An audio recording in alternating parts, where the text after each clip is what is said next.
পাঁচ ওয়াক্ত নামাজ এমন একটি ইবাদত, ইমানদারের উপরে ইমান আনার পরে সবচেয়ে বেশি গুরুত্ব যেই ইবাদতের মধ্যে দেওয়া হয়েছে সেটা হলো নামাজ। সুবহানাল্লাহ বলেন না? যার নির্দেশনা কোরআনে পাকে ৮২ বার এসেছে।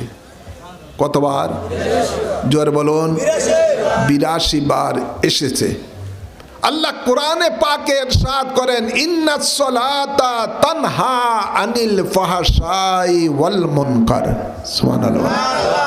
আল্লাহ বলেন নিশ্চয়ই নামাজ সমস্ত পাপ কাজের থেকে বিরত রাখে। সুবহানাল্লাহ বলেন। কেমন? নামাজ এমন একটি ইবাদত, আল্লাহ বলেন ঈমানদার এবং বেঈমানের মধ্যে নামাজ পার্থক্য করে দেয়। সুবহানাল্লাহ বলেন। নামাজ এমন একটি ইবাদত যে ইবাদতের ব্যাপারে আল্লাহর হাবিব বলেন, মান তারাকা সালাতান মুতাআম্মিদান ফাকাদ কাফার। যেই নামাজকে ছেড়ে দিল সে যেন কুফরি করে বসলো। আওয়াজ করে বলেন, আওয়াজ করে বলেন। আল্লাহর হাবিব আরো ইরশাদ করেন, আস-সালাতু ইমাদুদ্দিন ওয়া মান আকামাহা ফাকাদ আকামাদ্দিন ওয়া মান তারাকাহা ফাকাদ হাদামাদ্দিন। নবী বলেন নামাজটা হলো ইসলামের স্তম্ভ, খুঁটি। যে নামাজকে কায়েম রাখলো সে যেন ইসলামের স্তম্ভকে ঠিক রাখলো, যে নামাজকে ছেড়ে দিল সে যেন ইসলামের স্তম্ভকে ধ্বংস করে দিল। নাউজুবিল্লাহ বলতেন না? আওয়াজ করে বলেন, আওয়াজ করে বলেন। ভাইরা আমার, বাবার আমার, নামাজের জন্য ওযু দরকার আছে না নাই? জোরে বলেন। ওযু ছাড়া নামাজ পড়লে কি নামাজ কবুল হবে? যে ইচ্ছাকৃতভাবে ওযু ছাড়া নামাজ পড়তে যাবে সাথে সাথে সওয়াব তো দূরের কথা, তার ঈমান চলে যাবে।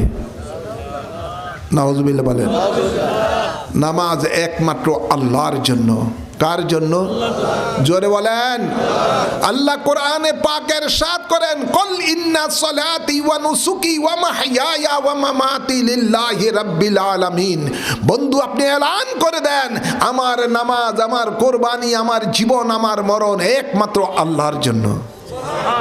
কার জন্য? জোরে বলুন। নামাজ এমন একটি ইবাদত যে ইবাদত বান্দার সাথে আল্লাহর সাথে ডাইরেক্ট কথাবার্তা হয়। আল্লাহর নবী বলেন, আস-সালাতু মিরাজুল মুমিনিন।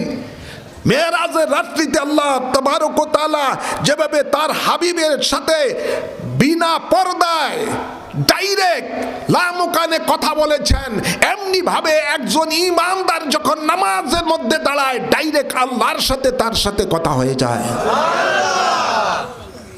ঠিক না বেটি? যখন সূরা ফাতিহা পড়া হয়, আলহামদুলিল্লাহি রাব্বিল আলামিন আর রহমানির রহিম মালিকি ইয়াউমিদ্দিন ইয়্যাকা না'বুদু ওয়া ইয়্যাকা নাস্তাইন, ডাইরেক্ট আল্লাহর সাথে কথা হয়। সুবহানাল্লাহ বলেন না? দয়াল নবী বলেন, উম্মত শুনো, লা সালাতা ইল্লা বিহুজুরিল কলব। তোমাদের নামাজ পরিপূর্ণ হবে না হুজুরি কলবের নামাজ ছাড়া। হুজুরি কলবের নামাজ কি? নবী ব্যাখ্যা দিচ্ছেন, যার ইবাদত করো তাকে দেখে দেখে তার ইবাদত করো। সুবহানাল্লাহ। এটা হলো ফার্স্ট ক্লাস হুজুরি কলবের নামাজ। আমরা ইবাদত করি কার? আল্লাহ। আল্লাহকে কি আপনি নামাজের মধ্যে কি দেখছেন? জোরে বলেন না। আল্লাহর হাবিব বলেন, ফার্স্ট ক্লাস হুজুরি কলবের নামাজ হলো তুমি যে আল্লাহর ইবাদত করতেছো তাকে দেখে দেখে ইবাদত করো। যদি সেটা সম্ভব না হয়, এই ধ্যানে মগ্নে ইবাদত করো যে আল্লাহ তোমার সামনে আছেন, তিনি তোমাকে দেখতেছেন। সুবহানাল্লাহ বলেন না? এটা হলো সেকেন্ড ক্লাস দরজার ইবাদত। ভাইরা আমার, বাবার আমার, হুজুরি কলবের নামাজ যদি আপনাকে পড়তে হয় তাহলে কলবের মধ্যে নূরের চক্ষু তৈরি করতে হবে। কিসের চক্ষু? জোরে বলেন না, কিসের চক্ষু? নূরের চক্ষু দ্বারা যখন আপনি মেরাজে নামাজে দাঁড়াবেন ডাইরেক্ট আল্লাহর দিদার পেতে থাকবেন। নবী বলেন, আমি যখন নামাজে দাঁড়াই তখন আমার আল্লাহর দিদারে চক্ষুটা শীতল হয়ে যায়। ভাইরা আমার, বাবার আমার, হুজুরি কালবের নামাজ যেমন মাওলা আলী শেরে খোদা পড়েছিলেন। সুবহানাল্লাহ, সুবহানাল্লাহ বলেন। মাওলা আলী শেরে খোদা এক যুদ্ধের মধ্যে যুদ্ধ করতেছেন, তার পায়ের মধ্যে একটা তীর লেগেছে। তীরটা লাগার পরে তার সঙ্গের সাথীরা বহু চেষ্টা করলেন তীরটা বের করার জন্য, বের করতে পারছে না, কষ্ট পাচ্ছেন। এখনকার তো জমানায় অবশ করা হয়, অপারেশন বিভিন্ন পদ্ধতি আছে, টের পাওয়া যায় না অপারেশন করলে। ওই সময় তো আর সেই সিস্টেম ছিল না। অনেক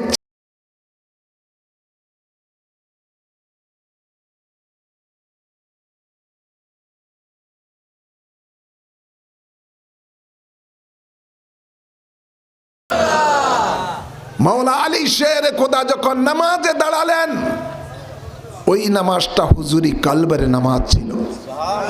যখন নামাজে দাঁড়িয়েছেন তখন তার সঙ্গের সাথীরা ওনার পায়ের থেকে মাংস কেটে অনেক কষ্ট করে এই তীরটা বের করেছেন।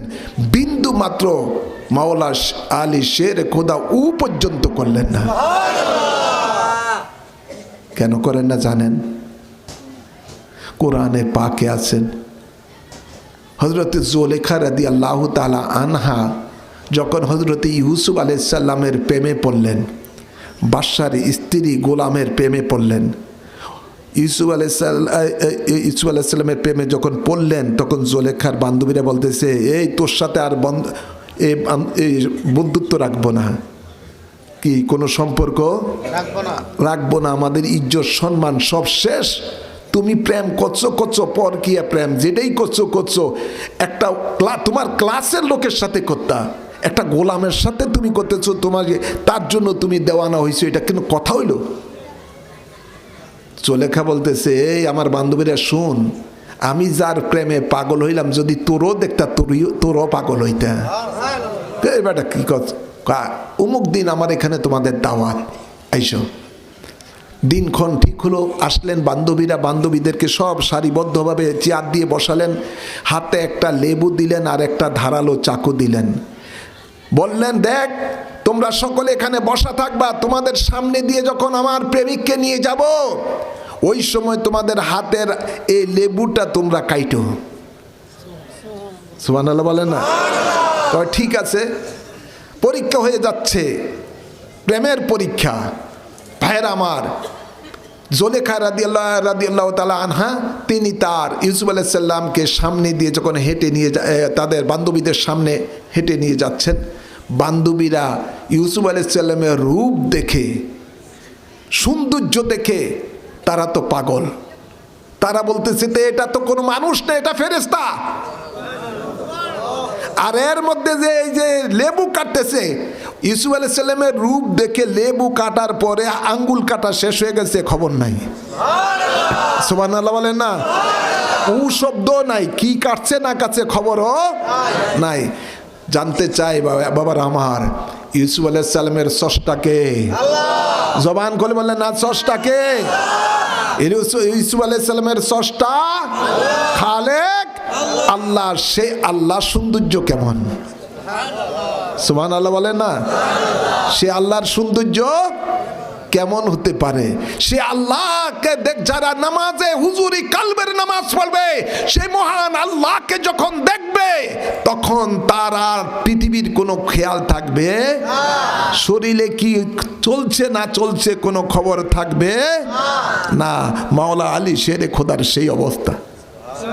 সুবহানাল্লাহ বলেন না? ভাইয়ের আমার, বাবার আমার, আমরা নামাজে দাঁড়ালে দুনিয়ার খেয়াল পড়ে, সাংসারিক খেয়াল পড়ে, ব্যবসার খেয়াল পড়ে, চাকরির খেয়াল পড়ে, যারা রাজনীতি করে রাজনীতির খেয়াল পড়ে, কৃষকেরা ধান ক্ষেতের দিকে খেয়াল আছে না নাই? নানা দিকে খেয়াল চলে যায়। দয়াল নবীর কাছে সাহাবীরা বলছেন, ইয়া রাসূলুল্লাহ, আমরা অনেক সময় নামাজে দাঁড়াইলে মনে এদিক সেদিক চলে যায়, হুজুরি কলবের মধ্যে নামাজ থাকে না। নবীকে ওই সময় আমরা কি করব? দয়াল নবী বলেন, ওই সময় তোমার মনটা চেষ্টা করবা হুজুরি কলবের দিকে যেন তোমার নামাজটা হয়। এই যে চেষ্টা করবা, এই চেষ্টা করার কারণে এক্সট্রা তোমার আমলনামার মধ্যে জিহাদের সওয়াব লেখা হবে। যেহেতু জিহাদটা চলছে তো শয়তানের সাথে, ঠিক ঠিক না বা ঠিক? শয়তান তো মন ওইদিকে নিয়ে যায়, দুনিয়ার দিকে নিয়ে যায়। আল্লাযী ইউওয়াসওয়িসু ফী সুদুরিন নাস মিনাল জিন্নাতি ওয়ান নাস, শয়তান তো অন্তরের মধ্যে ওয়াসওয়াসা দেয়। গভীর খেয়াল করে শুনুন, হুজুরি কলবের নামাজ পড়তে হলে আপনার কলবকে পবিত্র করতে হবে। কি করতে হবে? জোরে বলেন। বলে হুজুর আবার কলব কিভাবে নাপাক হইল? কলবও নাপাক হয়। জন্মের সময় আপনার কলবটা পাক নিয়ে আপনি দুনিয়াতে এসেছেন। যখন আপনি দুনিয়ায় এসে 12 বছর বয়স পরে থেকে আপনি গুনাহ করতে থাকলেন, এই গুনাহটা একটা নাপাক কর্ম। এই নাপাক কর্ম করার সাথে সাথে আপনার এই পবিত্র কলবের মধ্যে একটা নাপাকি দাগ পড়ে যায়। যত রকমের যত গুনাহ করবেন তত দাগ পড়তে পড়তে একদিন এই কলবটা পরিপূর্ণভাবে অন্ধকার হয়ে যায়, নাপাক হয়ে যায়। নবী বলেন, যার কলব পাক তার দেহ পাক, যার কলব নাপাক তার দেহ নাপাক। তো আপনার কলব নাপাক কলব নিয়ে যখন নামাজ পড়বেন তখন তো আপনার হুজুরি কলবের নামাজ হবে না, নামাজটা তো এদিক সেদিক দৌড়াদৌড়ি করবে, মনটা তো এদিক সেদিক দৌড়াদৌড়ি করবে। ঠিক না বাড়ি? এই জন্য তরিকতের মধ্যে এসে আপনাকে রিয়াজত করতে হবে, তরিকতের সবক আদায় করতে হবে। কলবকে পবিত্র করার জন্য আপনাকে মুরাকাবা করতে হবে। প্রতিদিন কলবের দিকে কমপক্ষে 5000 বার লা ইলাহা ইল্লাল্লাহ জিকির করতে হবে, 25000 বার আল্লাহু আল্লাহু জিকির করতে হবে। এভাবে যখন জিকির করবেন তখন ওই কলবটা থেকে নাপাকি দূর হয়ে সেই কলবের মধ্যে আল্লাহর নূর চলে আসবে। আল্লাহ কবুল করুন, আমিন বলেন, আমিন বলেন। আমরা সেই কলব পবিত্র করার জন্য কোনো চেষ্টা করি না। আল্লাহ কোরআনে পাকে বলেন, কাদ আফলাহা মান তাযাক্কা, তারাই সফলতা লাভ করেছেন যারা নিজকে নিজ পবিত্র করতে পেরেছেন। আর সেই পবিত্রতাটাই হলো কলবকে পবিত্র করা। সুবহানাল্লাহ বলেন, জোরে বলেন সুবহানাল্লাহ। হ্যাঁ আমার, আপনি যখন নামাজ পড়ার জন্য উজু করবেন, উজু করার সাথে সাথে আপনার সগীরা গুনাহগুলো উজুর দ্বারা আল্লাহ মাফ করে দিবেন। সুবহানাল্লাহ বলেন। গুনাহ আছে না নাই? সগীরা গুনাহ আছে না নাই? আওয়াজ করে বলেন। অনেক সময় সগীরা গুনাহ করতে করতে কবিরা গুনাহ হয়ে যায়, আওয়াজ বাইর হয় না। আওয়াজ, কবিরা গুনাহ আছে না নাই? বেশি না কম? আওয়াজ করে বলেন। আজকে মনে হয় কেউ কবিরা গুনাহ করে না, আসেনি এরকম কেউ? আসেনি? আজকে যে কবিরা গুনাহ হয়েছে, আর অনেক গুনাহ হয়ে গেছি। ঘুমের থেকে উঠার পর থেকে হয় চোখের দ্বারা কবিরা গুনাহ হয়েছে, না হয় কানের দ্বারা কবিরা গুনাহ হয়েছে, না হয় হাতের দ্বারা, না হয় পায়ের দ্বারা, না হয় অন্তরের দ্বারা, না হয় মুখের দ্বারা। হয়েছে কি হয় নাই? ইচ্ছায় হোক অনিচ্ছায় কৃত হোক, অনেকের জীবনে কবিরা গুনাহ প্রতিদিন হচ্ছে। ঠিক না বেটি? ভাইয়ের আমার, তো কবিরা গুনাহগুলো ফেরেশতারা বলবে আল্লাহ নামিয়ে রাখি। ঠিক আছে, নামিয়ে রাখো। যখন নামাজ শেষ করলো আল্লাহর বান্দা বান্দি যে কেন হোক, তখন ফেরেশতা ডাক দিয়ে বলে, আল্লাহ আমি কি তার কাদের মধ্যে নামায় আমালের মধ্যে কবিরা গুনাহগুলো রাখবো? সুবহানাল্লাহ বলেন। আল্লাহ বলে, এ ফেরেশতা আমার, এই মাত্র আমার বান্দা বান্দি আমাকে না দেখে রুকুর মধ্যে সুবহানা রাব্বিয়াল আযীম বলেছে, আমাকে না দেখে সিজদায় পড়ে সুবহানা রাব্বিয়াল আলা বলে ডেকেছে। আমি কিভাবে বলবো তার গুনাহগুলো আবার তার কাদের মধ্যে দে? যা যা, আমি আল্লাহ তার গুনাহ মাফ করে দিলাম। সুবহানাল্লাহ বলেন না? আল্লাহ কোরআনে পাকে ইরশাদ করেন, ইন্নাল হাসানাতি ইউযহিবনাস সাইয়্যাত, নিশ্চয়ই আমি আমার বান্দার গুনাহ মাফ করে দেই যখন সে নেকের কাজ করেন। তো নামাজের মতো এত বড় নেকের কাজ আছে? জোরে বলুন না, আছে? এত বড় নেকের কাজ হতে পারে না। সুবহানাল্লাহ বলেন। আল্লাহ কত যে দয়াবান, কত যে মেহেরবান। আল্লাহ বলে, লা তাকনাতু মির রাহমাতিল্লাহ ইন্নাল্লাহা ইয়াগফিরু যুনুবা জামিয়া, তোমরা আমি আল্লাহর রহমতে নিরাশ হইও না, নিশ্চয়ই আমি আল্লাহ তোমাদের সকল গুনাহ মাফ করে দিব। আল্লাহ কত বড় দয়াবান। সেই মাবুদের দরবারে আপনি একটু সময় করে দিনে 5 বার আল্লাহর সামনে সিজদায় পড়তে পারেন না? আহা, আমরা দুনিয়ার কাজকে বড় মনে করি, অথচ যে আল্লাহর দরবারে আপনাকে উপস্থিত হতে হবে পরকালে। আল্লাহর নবী বলেন সর্বপ্রথম আল্লাহ বান্দা বান্দীদের থেকে নামাজের হিসাব নেবেন। কিসের হিসাব নেবেন? একটা লোক যখন 9 বছর 7 বছর হয়ে যায়, শরীয়ত হুকুম দিচ্ছে তাকে নামাজের হুকুম দিতে। 7 বছর থেকে 9 বছর হয়ে গেছে, তারপরে যদি নামাজ না পড়ে, শরীয়ত হুকুম দিচ্ছে তাকে প্রহার করতে হবে নামাজ পড়ার জন্য। 9 বছর থেকে 12 বছর মধ্যে মারার পরও, শাস্তি দেওয়ার পরও যদি নামাজ না পড়ে, শরীয়ত হুকুম দিচ্ছে তাকে সমাজ থেকে, আপনার ফ্যামিলি থেকে বের করে দিতে হবে, তার সাথে কোনো সম্পর্ক রাখা যাবে না। একটা লোকের 12 বছর বয়স হওয়ার পর থেকেই তার উপরে নামাজ ফরজ। মৃত্যুর আগ পর্যন্ত একটা পুরুষ মানুষের 1 ওয়াক্ত নামাজও মাপ নাই। সুবহানাল্লাহ বলেন। 1 ওয়াক্ত নামাজ মাপ নাই। ভাইরা আমার, বাবারা আমার, গভীর খেয়াল করে, খারাপ লাগে না? শেষ করে দিচ্ছি, অনেক লম্বা লম্বা আলোচনা হয়ে যাচ্ছে। হাসরের ময়দানে যখন উঠবেন, জমিনটা তামার হবে, মাথার 1 হাত উপরে সূর্য থাকবে। কারো কারো সূর্যের তাপে ঘামটা হাঁটুর পর্যন্ত হবে, কারো কোমর পর্যন্ত হবে, কারো বুক পর্যন্ত হবে, কারো গলা নাক পর্যন্ত হবে। ঘামগুলো আগুনের থেকে বেশি তেজ হবে। যে হাসরের ময়দানের একটা দিন দুনিয়ার 50,000 বছরের সমান। সুবহানাল্লাহ বলতেন না? সেই হাসরের ময়দানে মানুষ কত যে কষ্ট পাবে। দয়াল নবীর হাত মোবারকে আল্লাহ একটা ঝান্ডা দিবেন, সেই ঝান্ডার নাম হলো লেওয়াউল হামদ, প্রশংসিত পতাকা। সুবহানাল্লাহ বলেন না? পতাকাটা যেন কত বড় আল্লাহই জানেন। একটা প্রশংসিত পতাকা দিবেন, লেওয়াউল হামদ, যার নাম। নবী বলেন ওই লেওয়াউল হামদের নিচে আদম আলাইহিস সালাম হতে ঈসা আলাইহিস সালাম পর্যন্ত সমস্ত নবী রসুলগণ আশ্রয় নেবেন। যারা ওই পতাকার নিচে আসবে, হাসরের ময়দানে সূর্যের তাপ তাদের দেহের মধ্যে লাগবে না। সুবহানাল্লাহ বলেন না? নবী বলেন আমার উম্মতকে ধরে ধরে এনে ওই লেওয়াউল হামদের নিচে আশ্রয় দিব। সাহাবায়ে কেরাম বলেন ইয়া রাসূলুল্লাহ সাল্লাল্লাহু আলাইহি সাল্লাম, আপনার উম্মত আপনি কেমনে চিনবেন? কোটি কোটি মানুষ থাকবে, বিভিন্ন নবীদের, লক্ষ লক্ষ নবীর উম্মত থাকবে, সূর্যের তাপে সকলের চেহারা কালো হয়ে যাবে, আপনার উম্মত আপনি কেমনে চিনবেন? নবী বলেন তোমরা ঠিক বলেছো, আমি আমার উম্মতের জন্য একটা খাস চিহ্ন থাকবে। ওই চিহ্ন দেখে দেখে আমি তাদেরকে লেওয়াউল হামদের নিচে ধরে নিয়ে আসবো। সুবহানাল্লাহ বলেন না? নবী বলেন সেই চিহ্নটা কি? দুনিয়াতে আমার যেই উম্মত, ইমানদার উম্মত, নামাজ পড়ার জন্য অজু করছে, অজু করার সময় যেই অঙ্গগুলো ধুত করেছে, এগুলোর মধ্যে সূর্যের তাপ লাগবে না, এগুলো নূরের মতো জ্বলতে থাকবে।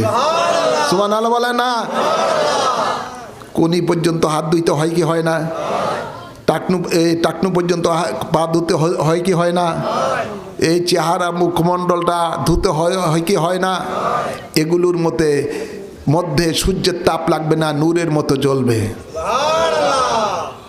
নবী বলেন সেই চিহ্ন দেখে আমি আমার লেওয়াউল হামদের নিচে আমার উম্মতকে ধরে ধরে নিয়ে আসবো। তো 50,000 বছরের পতন একটা হাসরের ময়দানের দিন, কঠিন দিন। এই কঠিন আযাব থেকে যদি বাঁচতে চান, নামাজ পড়া দরকার আছে না নাই? জোরে আওয়াজ করে বলেন। এই নামাজের জন্য ওযু করা দরকার আছে না নাই? না ওয়াহাবি সালাফিগো মতো ওযু ছাড়াই নামাজ পড়বেন? ওযু দরকার আছে না নাই? ভাইরা আমার, গেল এইটা।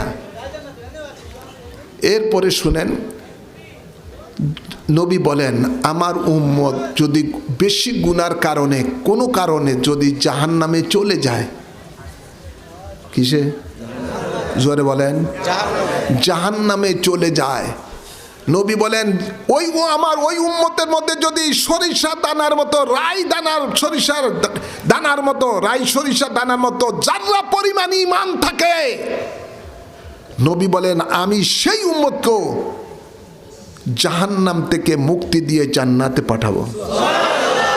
দয়াল নবী আল্লাহর দরবারে সেজদায় পড়ে থাকবেন, বলবেন রাব্বি হাবলি উম্মতি, রাব্বি হাবলি উম্মতি। আল্লাহ ডাক দিয়ে বলবে এরপর রাসাকা ইয়া রাসূলুল্লাহ, ও নবী আপনার, ও নবী গো আপনার মাথা জমিন থেকে উঠান, আজকে কি চান আপনি বলেন। এরপর রাসাকা ইয়া রাসূলুল্লাহ ইশফা তুশফা, আপনি যার জন্য যা বলবেন তাই আমি শুনবো।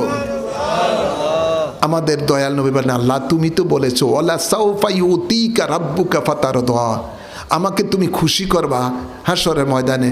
নবী গো, আল্লাহ বলবেন আল্লাহ গো আমি তো খুশি হইতে পারি না, আমার এখন অনেক উম্মত জাহান্নামে আছে। সুবহানাল্লাহ বলেন না। আল্লাহ আমার উম্মত, এদেরকে যদি আমি জান্নাতে না নিতে পারি আমি নিজেও জান্নাতে যাব না। আল্লাহ এই ব্যবস্থা করে। আল্লাহ বলবে ও বন্ধু যাও, আজকে তোমাকে এজাজত দিয়ে দিলাম, তোমার যাকে ইচ্ছা তাকে জাহান্নাম থেকে বের করে জান্নাতে নিয়ে যাও। আল্লাহ নবী বলেন আমি তখন আল্লাহর এজাজতে আমার গুনাহগার উম্মতদেরকে জাহান্নাম থেকে সাফায়াত করে জান্নাতে নিয়ে যাব। সাহাবীরা বলেন ইয়া রাসূলুল্লাহ, লক্ষ লক্ষ কোটি কোটি মানুষ কাফের মুশরিক বেঈমান মুনাফিক জাহান্নামের মধ্যে থাকবে, অসংখ্য নবীদের উম্মতরা থাকবে জাহান্নামের আগুনে জ্বলে, সব তো কালো কয়লার মতো হয়ে যাবে। নবী আপনার উম্মত আপনি কেমনে চিনবেন? প্রশ্নটা ঠিক না? ঠিক। জোরে বলেন না। আপনার উম্মত কেমনে চিনবেন? নবী বলেন দেখো তোমাদের প্রশ্ন ঠিকই বলছো, কিন্তু আমার উম্মতের একটা চিহ্ন থাকবে। সুবহানাল্লাহ বলতেন না? কি থাকবে? জোরে বলেন। চিহ্ন থাকবে। কেমন চিহ্ন? নবী বলেন যেই উম্মত দুনিয়াতে আমার, যেই উম্মত নামাজ পড়েছে, যেই আমার উম্মত দুনিয়াতে নামাজ পড়েছেন, নামাজ পড়ার সময় সেজদায় যখন গিয়েছেন, সেজদা যাওয়ার সময় যেই অঙ্গগুলো জমিনের মধ্যে লাগছে ওই অঙ্গগুলোর মধ্যে জাহান্নামের আগুন স্পর্শ করতে পারবে না। সুবহানাল্লাহ বলেন না। সেজদার সময় কি লাগে? কপাল লাগে কি লাগে না? জোরে বলেন। নাক লাগে কি লাগে না? হাতের তালু লাগে কি লাগে না? পায়ের এই হাঁটু লাগে কি লাগে না? পায়ের এই আঙ্গুলি পেট লাগে কি লাগে না? জোরে বলেন। এগুলোর এই অঙ্গগুলোর মধ্যে জাহান্নামের আগুন স্পর্শ করতে পারবে না। এগুলো নূরের মতো জ্বলবে আর সব দেহটা কালো থাকবে। আল্লাহর নবীজি জাহান্নামের মালিক ফেরেশতাকে বলবে এ মালিক ফেরেশতা, যে মানুষগুলোর কপাল সাদা, নাক সাদা, হাতের তালু সাদা, হাঁটু সাদা, পায়ের আঙ্গুল সাদা, এই মানুষগুলিকে বের করে দে। নবীর নির্দেশে মালিক ফেরেশতা জাহান্নাম থেকে এই মানুষগুলো দেখে দেখে একটা একটা করে বের করে দিবে। নবী বলেন তখন আমি সেই পোড়া দাগ আলা উম্মতকে একটা হাউজের মধ্যে গোসল দিব। গোসল দেওয়ার সাথে সাথে তার শরীরের মধ্যে যত পোড়া দাগ আছে সব দূর হয়ে যাবে। পুরা শরীরটা নূরের মতো জ্বলজ্বল করতে থাকবে। নবী বলে যা এবার জান্নাতে চলে যা। সুবহানাল্লাহ বলে না। সেই দাগ আমাদের থাকা দরকার আছে না নাই? না গৈসা গৈসা দাগ দিবেন? এই টাইপের কিছু মানুষ আছে না নাই? জোরে বলেন। লেঞ্জিরা লেঞ্জিরা ফোলা পায় না, এখনো দাড়ি কাটা অফসেন আমার মনে হয়। এই নাকে টিপ দিলে দুধ বাইর হয়। এখনো দেখা যায় মাঝে মাঝে কতগুলি সমন্বয়কারীর কোফালের মধ্যে বলদের ফুটকির মতো দাগ ফালে লাইছে। আমার মুর্শিদ কেবল 126 বছর বয়স ছিলেন। কোনো ফরজ, এবার ফরজ আপনার ফরজ নামাজ বলেন, ওয়াজিব নামাজ বলেন, সুন্নত বলেন, নফল বলেন, কোনো কিছু কোনো বাদ যায় না। জীবনে দেখলাম না কোনোদিন হুজুর কেবলার মা এই কোফালে দাগ পড়তে। কিরে তুর্কের অবস্থা কা? এগুলো হলো শয়তানি মানুষকে দেখানোর জন্য। এক গাটে নিয়ে 3 সিল্লা না দিয়া যাইতে আসতে দেখা যায় বলদের ফুটকির মতো কোফালে ডাক ফালে লাইছে। কিরে বাবা 50 বছর উপরে নামাজ পড়তেছি এখন কোফালে ডাক নেই। ডাক না বললে সিল্লা কবুল না। কোফালে দাগ আসেনি? জোরে বলেন। যেগুলো যেই মানুষগুলো মানুষকে দেখানোর জন্য ইবাদত করে সেই ইবাদতগুলিকে বলা হয় রিয়া ইবাদত, লোক দেখানো ইবাদত। সেই ইবাদতে কোনো সওয়াব নাই, ডাইরেক্ট জাহান্নাম।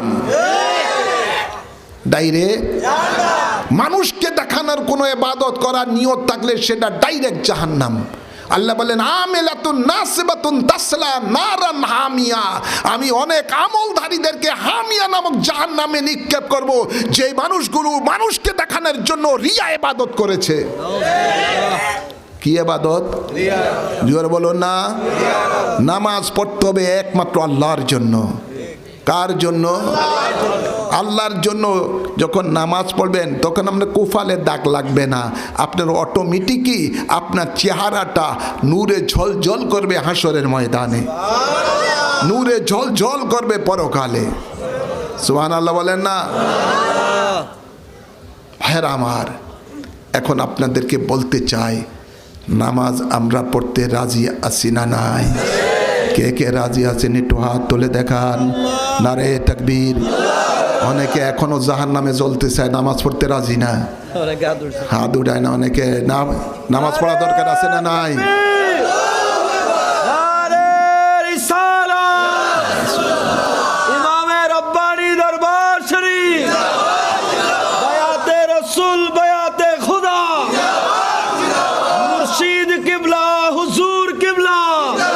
আল্লাহ আমাদের হাতগুলিকে কবুল করুন, আমাদেরকে 5 ওয়াক্ত নামাজ পড়ার তৌফিক দান করে দেন, আমাদেরকে হুজুরি কলবের নামাজ পড়ার তৌফিক দান করে দেন।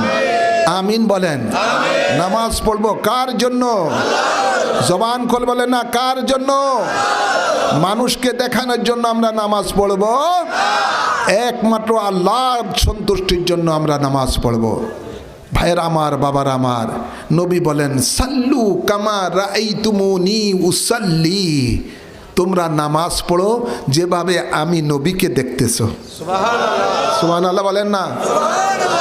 আপনি যখন তাকবীরে তাহরিমা বলে আল্লাহু আকবারে বানবেন, শরীর নামাজের তাকবীরটা বলে নামাজের নিয়ত করলেন, আপনার পুরা শরীরটা একটা আলিফের মতন হয়ে যাবে। ঠিক না বেটি? জোরে বলেন। যখন আপনি রুকুতে যাবেন আপনার পুরা দেহটা হাড় মতো হয়ে যাবে। সুবহানাল্লাহ বলেন। কির মতন হয়ে যাবে? যখন আপনি সিজদায় যাবেন তখন আপনার দেহটা মিমের মতো হয়ে যাবে। সুবহানাল্লাহ বলেন না।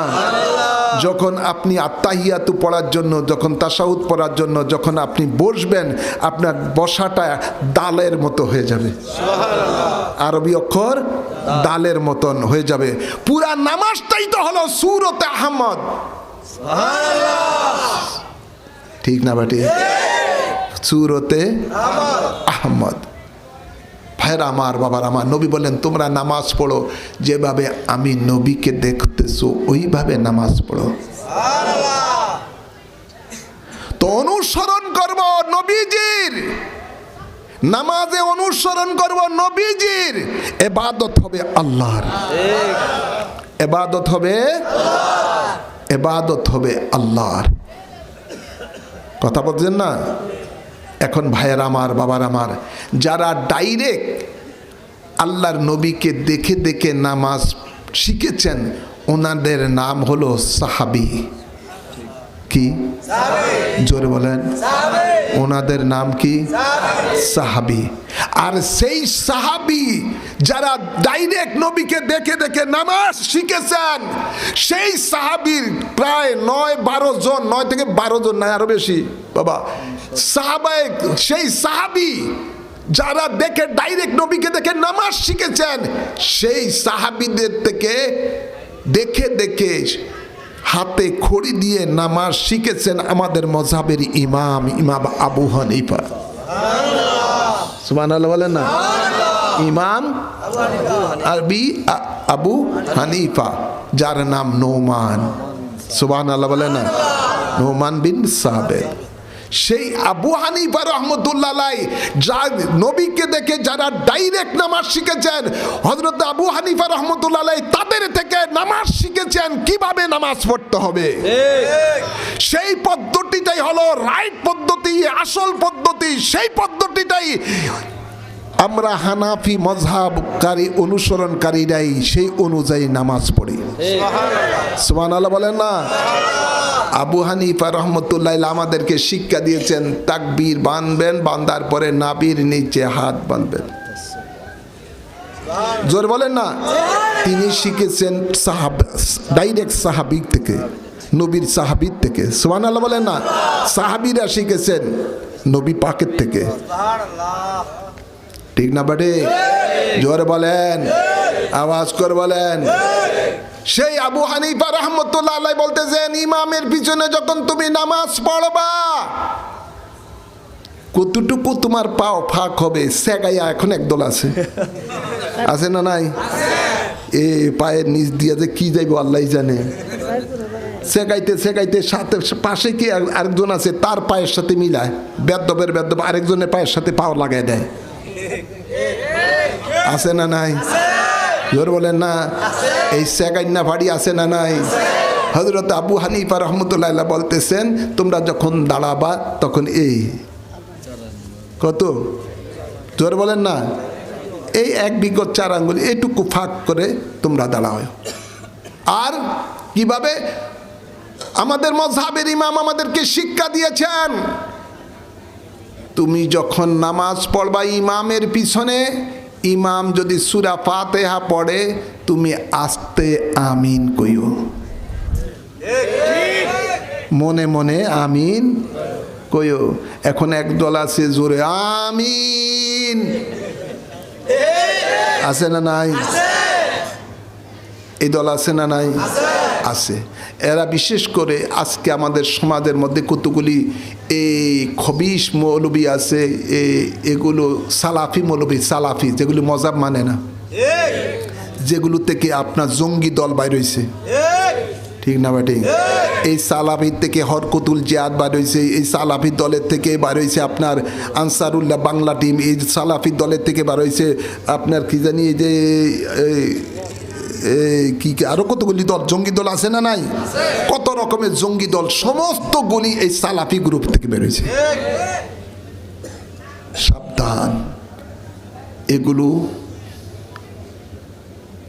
আমেরিকার ইসরায়েলের ইহুদিদের দালাল।